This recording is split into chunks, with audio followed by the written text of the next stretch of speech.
अस्सलाम वालेकुम दोस्तों, मैं आज अमूर, बायसी, बैसा, कुचाधामन, बहादुरगंज और जोकी, ठाकुरगंज और किशनगंज समेत पूरे सीमांचल के दोस्तों से मुखातिब होना चाहता हूँ। प्यारे दोस्तों, मैं एक बात सिर्फ आपको जानना चाहता हूँ कि देश जो है 1947 में आज़ाद हुआ और 2019 तक ऐसा नहीं था कि सीमांचल में पहली बार सैलाब आया। 2017 का सैलाब आपको याद होगा, तारीख में ऐसा सैलाब यहाँ पे किसी ने नहीं देखा। किशनगंज, कोचाधामन और पूरे तमाम ब्लॉकों के स्कूलों का हाल आपको पता है। ऐसा नहीं है कि 2019 के बाद इन स्कूलों की हालत खराब हुई है।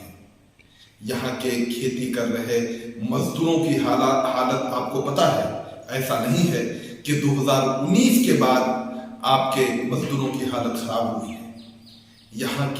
यहाँ के नौजवानों की एक बड़ी तादाद माइग्रेट करके दिल्ली, पंजाब के खेतों में काम कर रहे हैं। ऐसा नहीं है कि ये मजदूर 2019 के बाद जाकर के पंजाब के खेतों में काम कर रहे हैं। 1947 से लेके 2019 तक, बल्कि अब भी ऐसा हो रहा है। लेकिन पूरे देश को और बिहार की पूरी जनता को 2019 से पहले आखिर क्यों मालूम नहीं था कि सीमांचल का हाल इतना बुरा है। सीमांचल की हकमानी हो रही है। सीमांचल के लोगों का जो टैक्स का पैसा है, उस पैसे से बिहार के दूसरे इलाकों में तरक्की तो हो रही है, लेकिन सीमांचल के लोगों की तरक्की नहीं हो रही है। ये बिहार के लोगों को भी पता नहीं था। लेकिन 2019 में एक अजीम कारनामा आप लोगों ने करके दिखाया। वो ये कि आपने ऐसी पार्टी को, जनाब असदुद्दीन अवैसी साहब की सरबराही में जो पार्टी यहाँ पे इलेक्शन लड़ रही है, और बिहार में जनाब अख्तरुल इमान साहब की क़यादत में आप लोगों ने यहाँ से 5 लोगों को चुन करके भेजा। और भेजने के बाद लगातार तारीख में पहली बार 1947 की आज़ादी जब मिली हिंदुस्तान को, उसके बाद ये पहली बार ऐसा हो रहा है कि सीमांचल के मसाइल पर असेंबली में बातें हो रही हैं। सीमांचल के मसाइल पर असेंबली में लोग वॉकआउट कर रहे हैं। तभी जाकर के सीमांचल एक बड़ा मसला बना है। आज देश के सामने में, पूरे प्रदेश के सामने में लोगों को ये मानना पड़ रहा है कि सही माने में पूरे बिहार में सीमांचल की हकमानी की है। अब ऐसे वक्त में जब लड़ाई आपकी मजबूत हो रही है, इसलिए आप ये जरूरी है कि हम और आप मिलकर इस लड़ाई को और मजबूती दें। याद रखिए कि जब तक आप अवाम अपने लीडरशिप के साथ नहीं लड़ती है, तब तक कोई भी कौम तरक्की नहीं कर सकती। आपने देखा, इसमें पंजाब के किसानों को देखा, पंजाब के मंत्री इस्तीफा दे दिए। क्यों? क्योंकि सेंटर में मंत्रियों की भी बात नहीं सुनी जा रही थी। इसीलिए बिहार असेंबली में हमारी पार्टी के MIM के लोगों ने जो करके दिखाया है, ये पहली मर्तबा सरकार के कान तक बात पहुंचाने का काम किया है। जिस तरह से पंजाब के लोगों ने अपने हक को हासिल किया रोड में आकर, इसी तरह से मुझे लगता है कि आने वाले दिनों में यहाँ के नौजवानों को, यहाँ के किसानों को, यहाँ के बुद्धिजीवियों को, यहाँ के मीडिया कर्मी को, तमाम लोगों को इस पे आना पड़ेगा, एक सफ पे आना पड़ेगा कि किस तरह से हम अपने लोगों की जिंदगी को बेहतर कर पाए। मेरे एक दोस्त है, हमारी पार्टी के एक बहुत ही मजबूत आदमी, बहादुरगंज में नजमुल्लाह साहब, उन्होंने एक बहुत प्यारी बात कही है, मैं उनको कोट करना चाहता हूँ। उन्होंने कहा कि नदियों के सैलाब में डूब के मर जाने से बेहतर यह है कि हम सड़कों पर आंदोलन करते हुए मर जाएं। आपके पास कोई ऑप्शन नहीं है।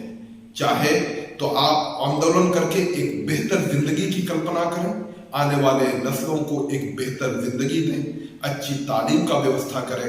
यहाँ के सैलाब से, जिसमें हजारों लोग हर साल यहाँ पे परेशान होते हैं, यहाँ पे सैकड़ों लोगों की जानें जाती हैं और लाखों हेक्टेयर जमीन तबाह व बर्बाद होती है, उससे निजात का तरीका यह है कि हम जो है यहाँ पे आंदोलन के जरिए से सरकार को ये बात मानने पर मजबूर करें कि जब तक हमारे लोगों की तालीम, सेहत और सैलाब से छुटकारे की बात नहीं करेंगे, तब तक जो है हम अपने हक की आवाज को बुलंद करते रहेंगे।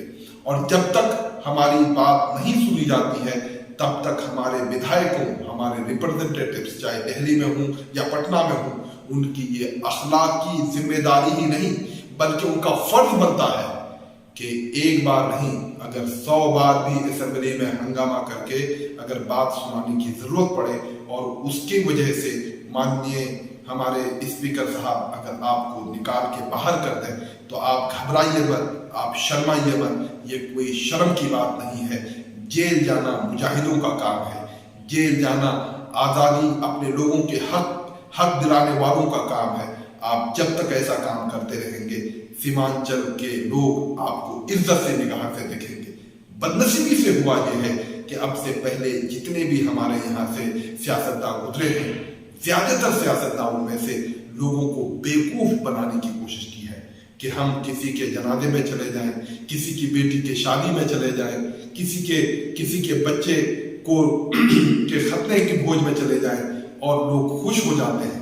भाइयों, दोस्तों, हम अपना रिप्रेजेंटेटिव अपने यहाँ दावत खिलाने के लिए नहीं करते हैं, बल्कि हम अपना रिप्रेजेंटेटिव इसलिए चुनते हैं कि यहाँ के लोगों के दर्द को लेकर वो असेंबली में हंगामा करें, ताकि जब पॉलिसी बने, डेवलपमेंट पे जब पॉलिसी बने, तो पॉलिसी मेकर्स के सामने में इस बार वो आवाज उनके कान में रहे कि अगर सीमांचल के लोगों के लिए अब की बार डेवलपमेंट के पॉलिसी में अगर हमने जगह नहीं दी, तो सीमांचल के लोग फिर हंगामा करेंगे, सीमांचल के एमएलए फिर हाउस में हंगामा करेंगे और सीमांचल के नौजवान रोड में चक्का जाम कर देंगे। तभी जाकर के आपकी तरक्की हो पाएगी। बदनसीबी से कुछ हमारे नादान दोस्त हैं जिनको पता नहीं है कि तरक्की कैसे होती है, जिनको पता नहीं है कि डेमोक्रेसी में कैसे काम चलता है। ऐसे लोग आपकी मुखालिफत करेंगे, आपका मजाक उड़ाएंगे। उन मजाक उड़ाने में हो सकता है कि 2-4 पत्रकार भी बेचारे क्या करें, रोजी रोटी का भी मामला है, सत्ताधारी के लोगों से उनको पेमेंट्स भी लेना है, एडवर्टीजमेंट भी लेना है। मीडिया के साथ एक बड़ा अलमिया हो गया है कि बिना एडवर्टीजमेंट के उनका घर नहीं चलता, कोई सरकारी खर्चा तो है नहीं। उन बेचारों की अपनी मजबूरी है, उनका जो काम है वो अहले सियासत जाने। अपना काम सीमांचल से मोहब्बत करना है और इस मोहब्बत को पाए तकमील तक पहुंचाने के लिए हमें और आपको मिलकर के काम करना है।